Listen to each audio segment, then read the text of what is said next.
जो स्त्री अपने पति के साथ रात में सोती नहीं है, वो यह 3 बातें कान खोलकर सुन ले और ध्यान से समझ ले, बाद में पछताना नहीं पड़ेगा। जो स्त्री अपने पति के साथ शयन कक्ष में सोती नहीं है या अपने पति को साथ में सोने नहीं देती है, तो उनको बाद में पछताना ही पड़ता है। ऐसा क्यों होता है और वह बाद में क्यों पछताती हैं? वैसे तो यह बताया गया है कि पति पत्नी को अलग ही सोना चाहिए, लेकिन आप यह सुनकर बड़े ही आश्चर्य में पड़ गए होंगे कि क्या ऐसा भी जरूरी है कि पति पत्नी साथ में ही सोएं, अलग ना सोएं? तो चलिए जानते हैं इस कहानी के माध्यम से। एक समय की बात है, देवर्षि नारद नारायण का जाप करते हुए पृथ्वी लोक का भ्रमण कर रहे थे। तभी उन्होंने देखा कि एक आदमी काफी तेजी से जंगल की तरफ रात्रि में चला जा रहा था। देवर्षि नारद उस आदमी को देखकर आश्चर्यचकित हो गए और सोचने लगे कि इतनी रात में हर कोई अपने अपने घर में घोर निद्रा में सो रहा होगा, लेकिन यह आदमी जंगल की तरफ रात्रि में क्या करने जा रहा है और कहाँ जा रहा है? ऐसा सोचते हुए देवर्षि नारद उस व्यक्ति का पीछा करने लगते हैं।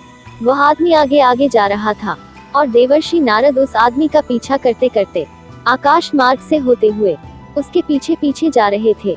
कुछ देर बाद वह आदमी उस जंगल में एक झोपड़ी बनी हुई थी, उस झोपड़ी के पास पहुंच जाता है, जहां पर एक अत्यंत सुंदर स्त्री झोपड़ी के बाहर खड़ी हुई थी। देखने में वह बहुत ही सुंदर थी। वह स्त्री उस आदमी को आते हुए देखकर कहती है, हे स्वामी, काफी देर से मैं तुम्हारा इंतजार कर रही थी, आज आने में इतनी देर क्यों लगा दी? तब वह आदमी कहता है कि हे प्रिय, आज मेरी पत्नी काफी देर से सोई थी, इसीलिए आने में मुझे थोड़ा विलंब हो गया। तब वह स्त्री कहती है, कोई बात नहीं है, मुझे भी आज अपने पति को सुलाने में थोड़ी देर हो गई थी, लेकिन फिर भी मैं तुमसे पहले ही आ गई थी। इधर देवर्षि नारद उन दोनों की बातें सुन रहे थे। तभी वह स्त्री कहती है, चलिए अब हम दोनों झोपड़ी के अंदर चलते हैं और जिंदगी का असली आनंद लेते हैं। इतना कहने के बाद वह दोनों झोपड़ी के अंदर चले जाते हैं।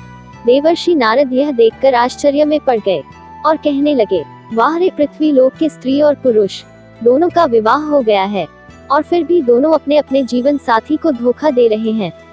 इन्हें थोड़ी सी भी शर्म नहीं आती और किसी बात का भय इन लोगों को नहीं होता कि अपनी स्त्री और पति के साथ विश्वासघात करना कितना बड़ा पाप होता है। ऐसा लोग क्यों करते हैं? इसका कारण क्या है? इस घटना को देखते हुए देवर्षि नारद के मन में कई सवाल उठने लगे और फिर इन सभी सवालों का जवाब जानने के लिए देवर्षि नारद नारायण का जाप करते हुए आकाश मार्ग से होते हुए कैलाश पर्वत पर भगवान शिव के पास जाने लगे। कुछ ही देर बाद देवर्षि नारद जो थे कैलाश पर्वत पर पहुंच जाते हैं, जहां पर भगवान शिव कैलाश पर्वत पर अपने आसन पर विराजमान थे। देवर्षि नारद को आते हुए देखकर भगवान शिव कहते हैं, आइए देवर्षि नारद, कैलाश पर्वत पर आपका स्वागत है। तब देवर्षि नारद भगवान शिव से कहते हैं, हे प्रभु, आपके श्री चरणों में मेरा प्रणाम। तब भगवान शिव देवर्षि नारद से कहते हैं, हे देवर्षि नारद, आज अचानक ही कैलाश पर्वत पर पधारने का क्या प्रयोजन है? तब देवर्षि नारद भगवान शिव से कहते हैं, हे प्रभु, आज जब मैं पृथ्वी लोक का भ्रमण करने के लिए गया था, तभी मैंने एक विचित्र घटना देखी। उस घटना को देखकर मेरे मन में 2 विकराल प्रश्न उठ रहे हैं और इन्हीं प्रश्नों का उत्तर जानने के लिए मैं आपके पास आया हूँ। कृपा करके मेरे इन दोनों प्रश्नों का उत्तर देकर मेरी शंका का समाधान करें। तब भगवान शिव कहते हैं कि हे देवर्षि नारद, तुम निश्चित होकर अपने दोनों प्रश्न पूछो, मैं तुम्हारे प्रश्नों का उत्तर अवश्य दूंगा। भगवान शिव के मुख से इतना सुनते ही देवर्षि नारद कहने लगे कि हे प्रभु, मेरा पहला प्रश्न है कि कुछ स्त्रियां अपने पति के साथ सोती नहीं है, नाकाम क्रीड़ा करने देती है। और मेरा दूसरा प्रश्न है कि मनुष्य अपने जीवन में कौन सी 3 गलतियां कर देता है जिससे उसे जीवन भर पछताना पड़ता है, और जो लोग वह गलतियां नहीं करते हैं उनका जीवन हमेशा खुशहाल बना रहता है। मनुष्य को अपने जीवन में कौन से 3 कार्य कभी नहीं करने चाहिए। तब भगवान शिव देवर्षि नारद के मुख से इतना सुनते ही कहते हैं कि हे देवर्षि नारद, आज तुमने बड़ा ही उत्तम प्रश्न किया है, जो समस्त मानव कल्याण हेतु अत्यंत ही महत्वपूर्ण है। इस प्रश्न का उत्तर प्रत्येक मनुष्य को एक बार अवश्य जानना चाहिए, क्योंकि कुछ लोग जवानी में कुछ गलतियों के कारण अपने संपूर्ण जीवन को बर्बाद कर लेते हैं, और जो लोग अपनी जिंदगी को खुशहाल बनाना चाहते हैं उन्हें यह बातें जानना अति आवश्यक है। अब मैं तुम्हें एक अत्यंत महत्वपूर्ण और ज्ञानवर्धक कथा के माध्यम से सभी प्रश्नों के उत्तर बताने वाला हूँ। तुम इस कथा को बड़े ध्यान पूर्वक सुनना। भगवान शिव के मुख से इतना सुनते ही देवर्षि नारद कहने लगे कि हे प्रभु, आप कृपा करके उस कथा को मुझे सुनाइए। मैं आपको वचन देता हूँ कि मैं इस कथा को शुरू से लेकर अंत तक अवश्य सुनूंगा और इस कथा का प्रचार मैं समस्त लोकों में जाकर करूंगा। फिर भगवान शिव कथा सुनाना आरंभ करते हैं और कहते हैं कि हे देवर्षि नारद, प्राचीन समय की बात है। विराट नगर में बहुत ही सामान्य जीवन जीने वाला एक किसान रहता था, जिसका एक पुत्र था। उसका नाम था मोहन। वह किसान बहुत धनवान था। उसके पास बहुत धन था। क्योंकि किसान खेती के कार्य में काफी मेहनत करता था, इसलिए उसकी फसल अच्छी आती थी और बहुत सारा अनाज भी पैदा होता था। कुछ अनाज को वह बाजार में बेच देता था, जिससे उसके पास पैसे हो जाया करते थे, और कुछ पैसे घर में रख लेता और कुछ पैसों से अपनी जरूरत पूरी करता था। किसान अपने पुत्र मोहन से बहुत ही ज्यादा प्रेम करता था और उसे आजादी भी उसने दे रखी थी। इसलिए मोहन काफी बर्बाद हो गया था, क्योंकि कहते हैं कि अधिक आजादी पुत्र को नहीं देनी चाहिए। संतान को अधिक आजादी ही उसको बर्बाद कर देती है और गलत रास्ते पर जाने पर मजबूर कर देती है, क्योंकि ज्यादा आजादी पुत्र के लिए हानिकारक होती है और एक दिन वह गलत रास्ते पर पहुंच ही जाता है, जैसा कि मोहन पहुंच गया था। मोहन जो था वह गलत संगत के कारण जुआ खेलने लगा और इतनी कम उम्र में ही अपनी काम वासना को शांत करने के लिए वह वेश्याओं के पास भी जाने लगा। एक दिन इस बात का पता किसान को चलता है कि मेरा पुत्र वेश्याओं के पास जाने लगा है, जुआ भी खेलने लगा है और शराब भी पीने लगा है। इसका खर्चा बहुत ज्यादा बढ़ गया है, अब कोई उपाय करना ही होगा। फिर किसान ने सोचा, अब मुझे अपने पुत्र का विवाह कर देना चाहिए, क्योंकि जब इसका विवाह हो जाएगा, घर में इसकी पत्नी आ जाएगी, तो जितने भी यह गलत कार्य कर रहा है, हो सकता है पत्नी इसे समझा दे और उसकी बात मान ले और यह गलत रास्ते से सही रास्ते पर आ जाए। यह सोचकर किसान ने अपने पुत्र मोहन का विवाह करवा दिया।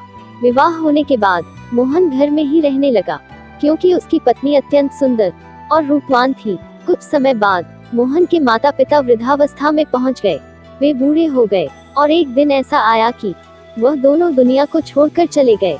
भगवान शिव आगे कहते हैं कि हे नारद ऋषि, असली कहानी तो अब यहाँ से शुरू होती है। मोहन की पत्नी अत्यंत सुंदर थी, इसलिए मोहन की कामवासना तो शांत होने लगी थी, परंतु मोहन की जुआ खेलने की आदत नहीं गई थी। इसलिए जुए में सारी संपत्ति मोहन हार गया और अब उसके पास बिल्कुल धन नहीं था और ना ही कोई उसके पास हुनर था। एक दिन उसकी पत्नी ने कहा, अब तो हमारे घर में खाने तक को कुछ नहीं है, तुम यहाँ के राजा के पास चले जाओ और वहाँ कोई नौकरी ढूंढ लो, ताकि हम अपने जीवन का गुजारा कर सके।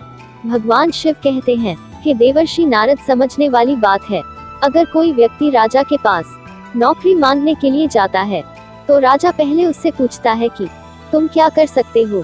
अगर तुम्हारे पास कोई अच्छा हुनर है, तो तुम्हें नौकरी भी दे देंगे या किसी कार्य पर रख लेंगे, और अगर तुम्हारे पास कोई हुनर नहीं है, तो तुम्हें बेकार आदमी समझकर आपको वहां से निकाल देंगे। कि देवर्षि नारद, इंसान की कला ही उसकी पहचान होती है, और मोहन के पास तो कुछ भी नहीं था, ना धन था, ना ही उसके पास कोई हुनर था। इसलिए वह अपने जीवन के एक ऐसे मोड़ पर पहुंच गया था, जहां पर इंसान का केवल पछतावा ही बचता है। उसके 2 पुत्र भी हो गए थे, उनका विवाह करना था, पैसे की बहुत ही जरूरत थी और मोहन के पास फूटी कौड़ी तक नहीं थी। घर चलाना भी मुश्किल होने लगा था। मोहन दाने दाने के लिए मोहताज होने लगा। मोहन अपने शरीर की शक्ति को पूरी तरह से बर्बाद कर चुका था। एक दिन मोहन काम भाव से अपनी पत्नी के पास गया।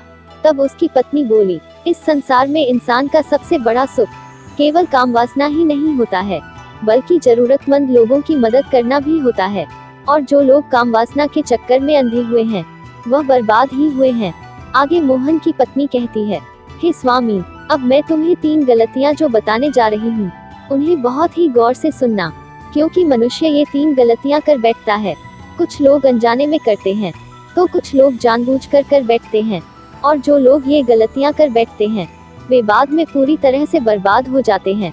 सबसे पहली गलती ये है, जो अपने जीवन के शुरुआती दिनों में अच्छी शिक्षा और हुनर नहीं सीखते हैं, तो अपने जीवन और करियर में कई तरह की दिक्कतों का सामना करते हैं। आपकी यही गलती आपको जीवन भर परेशान कर सकती है। दूसरी गलती ये है कार्यों को टालने की आदत। अगर आप अपनी जवानी के दिनों में किसी भी काम को करने में आनाकानी करते हैं और उस समय का सही तरीके से इस्तेमाल नहीं करते हैं, तो ऐसा होने की वजह से आगे चलकर आपको अपने लक्ष्य को हासिल करने में काफी परेशानी हो सकती है। तीसरी गलती ये है गलत संगत में रहना। अपनी जवानी के दिनों में गलत संगति में पड़ जाना और बुरी आदतों की लत लगा लेना आपको आने वाले समय में तरक्की करने से रोक देगा और आपको बर्बादी की ओर ले जाएगा। और सबसे जरूरी बात है कि सेहत का ध्यान ना रखना। अगर आप जवानी के दिनों में अपनी शारीरिक और मानसिक सेहत का ध्यान नहीं रखते हैं, तो समय में आगे चलकर आपको कई तरह की बीमारियां भी हो सकती है। इसलिए अपनी सेहत का विशेष ध्यान रखना अति आवश्यक होता है। मोहन की पत्नी मोहन से आगे कहती है, हे स्वामी, तुमने तो अपने जीवन की शुरुआत ही गलत तरीके से कर ली, इसीलिए आज हम लोगों को इस तरह की दिक्कतों का सामना करना पड़ रहा है। अब मैं तुम्हारे साथ काम क्रीड़ा नहीं करना चाहती हूँ, तुम्हारे साथ ना सोना चाहती हूँ और ना तुम्हें अपने पास सुलाना चाहती हूँ। अब हम दोनों की उम्र भी आधी से ऊपर हो गई है।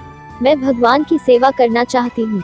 भगवान हम लोगों की सहायता अवश्य करेंगे। अब यही समय है आत्मा को परमात्मा से जोड़ने का। बाल अवस्था यानी जवानी तक लोगों का जीवन ब्रह्मचारी होता है। ब्रह्मचारी के बाद लोग विवाहित जीवन में आते हैं। विवाहित जीवन में आने के बाद लोग पुत्र की कामना करते हैं।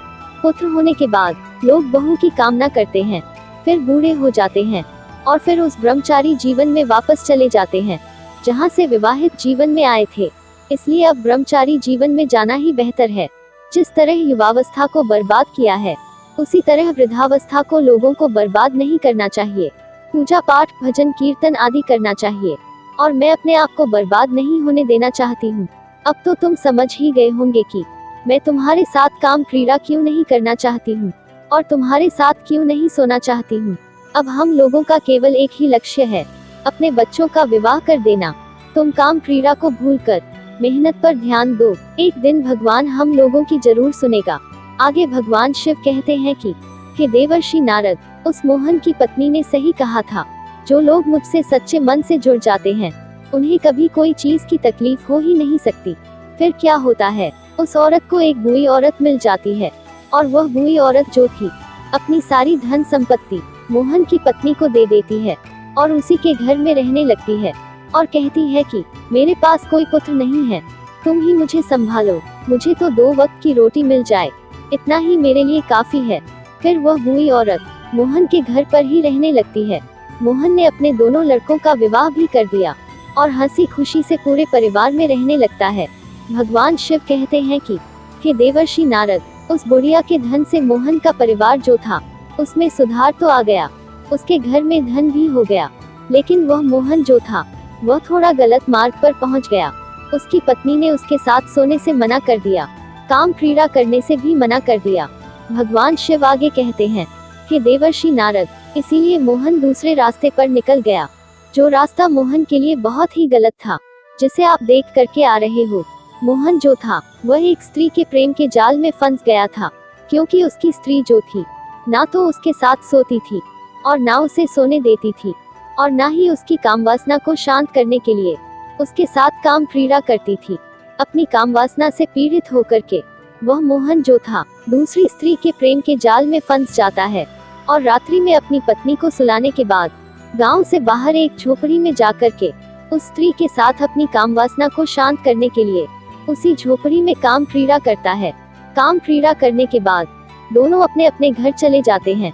भगवान शिव कहते हैं कि हे देवर्षि नारद, मेरे कहने का मतलब है कि स्त्री को यह भी नहीं करना चाहिए, एकदम से इस तरह से अपने पति का त्याग नहीं करना चाहिए जिस तरह से मोहन की पत्नी ने कर दिया था, क्योंकि एकदम से जो स्त्री अपने पति के साथ सोना छोड़ देती है और उसके साथ काम क्रीड़ा करना बंद कर देती है, तो उसका पति जो है वह गलत रास्ते पर निकल ही जाता है, क्योंकि अपने पति को धीरे धीरे सही रास्ते पर लाया जा सकता है, एकदम से नहीं लाया जा सकता। अब मैं स्त्रियों के लिए 3 महत्वपूर्ण बातें बताता हूँ जो स्त्री को कदापि नहीं करनी चाहिए। नंबर 1, स्त्री को अपने पति के साथ रात्रि में विश्राम करना, उसके साथ सोना बिल्कुल बंद नहीं करना चाहिए, एकदम नहीं छोड़ना चाहिए। और जो स्त्रियां अपने पति के साथ रात्रि में सोने से इनकार करती है और सोना बंद कर देती है, तो वह पति जो है फिर दूसरी स्त्रियों की तलाश में निकल ही जाता है। इसलिए स्त्रियों को चाहिए कि अपने पति के साथ रात्रि में सोने का त्याग ना करें। नंबर 2, स्त्री को यह भी चाहिए कि अपने पति के साथ काम क्रीड़ा करना भी बंद ना करें। जो स्त्री अपने पति के साथ काम क्रीड़ा नहीं करती है, एकदम से उसे बंद कर देती है, तो पति व्यभिचारी बन जाता है और वह पराई स्त्री के साथ व्यभिचार करने लगता है। क्योंकि स्त्री जो है वह अपने पति को व्यभिचार करने से बचाती है। जो स्त्री अपने पति की सारी इच्छाएं पूर्ण करती है और एक दिन सही रास्ते पर ला करके उसे खड़ा कर देती है, तो वही स्त्री उत्तम मानी जाती है। और जो स्त्री अपने पति से शारीरिक संबंधों का त्याग कर देती है, तो वह स्त्री अपने पति के व्यभिचारी होने की दोषी कहलाने लगती है। इसलिए हर स्त्री को चाहिए कि वह अपने पति के साथ काम क्रीड़ा करे और अपने पति की काम वासना को भी शांत करे, ताकि उसका पति पराई स्त्री के चक्कर में व्यभिचार ना कर पाए। नंबर 3, स्त्रियों को चाहिए कि उसका पति यदि काम वासना में अधिक लिप्त रहता है, तो धीरे धीरे उसे सही रास्ते पर लाएं, उसे अच्छी अच्छी भगवत चर्चाएं सुनाएं, अच्छा सत्संग करवाएं और जहां भगवान की चर्चाएं चलती हो वहां उसे लेकर के जाएं, ताकि उसकी दूषित मानसिकता में सुधार आ पाए और वह धीरे धीरे सही रास्ते पर आ जाए, भगवान का भजन कर पाए और भगवान का तप कर पाए। तभी पति पत्नी का जीवन सफल होता है। ऐसा नहीं है कि स्त्री तो भगवान के भजन में लिप्त हो गई और पति व्यभिचार करने लगा और पति का उसने शारीरिक संबंधों से बिल्कुल त्याग कर दिया, पति व्यभिचार के मार्ग पर पहुंच गया और खुद स्त्री भगवान के भजन में लिप्त हो गई।